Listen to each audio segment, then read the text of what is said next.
سوال یہ ہے کہ روزہ کس عمر سے فرض ہوتا ہے، اور اتنے ضعیف العمر افراد یا لوگ جو روزہ نہیں رکھ سکتے ان کے لیے کیا حکم شرع ہوگا؟ اعوذ باللہ من الشیطان الرجیم، بسم اللہ الرحمن الرحیم۔ دیگر فرض عبادات کی مثل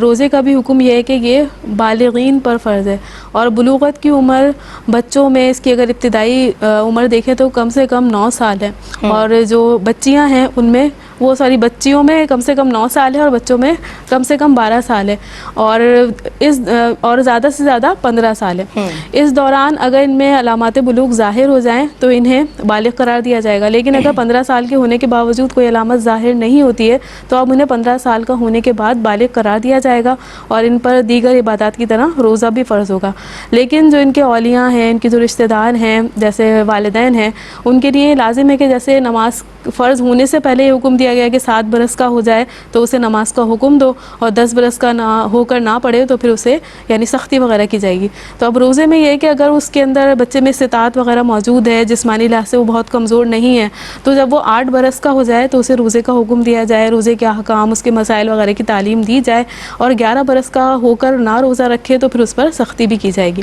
ٹھیک ہے۔ اور جہاں تک ضعیف العمر افراد سے متعلق آپ نے سوال پوچھا ہے، تو صرف ضعیف العمر ہونا یہ مطلقاً روزہ چھوڑنے کے لیے عذر نہیں بنے گا، بلکہ دیکھا یہ جائے گا کہ اگر کوئی اتنا ضعیف العمر ہے کہ روزہ نہیں رکھ سکتا، اور اس میں بلکہ 2 صورتیں بنا لیتے ہیں کہ اگر ایسا ہے کہ جیسے رمضان جو بھی چل رہا ہے وہ گرمی کے دن ہیں، شدید روزے ہیں اور لمبے دن ہیں، تو روزہ رکھنا اس لیے مشکل ہے، لیکن اگر سردی کے دن ہوں اور جو دن ہے وہ مختصر وقت کا روزہ ہو تو پھر وہ آرام سے رکھ سکتے ہیں۔ تو ان کے لیے حکم یہ ہوگا کہ فی الحال تو روزہ نہ رکھیں، پھر بعد میں جب ٹھنڈے دن آ جائیں تو اس میں روزے کی قضا کر لیں۔ لیکن اگر اس قدر بڑھاپا اور کمزوری اور نقاہت طاری ہے کہ بالکل بھی روزہ رکھنے کی سکت موجود نہیں ہے، تو پھر اس قسم کے افراد کو شیخ فانی کہا جاتا ہے کہ اب یعنی ان میں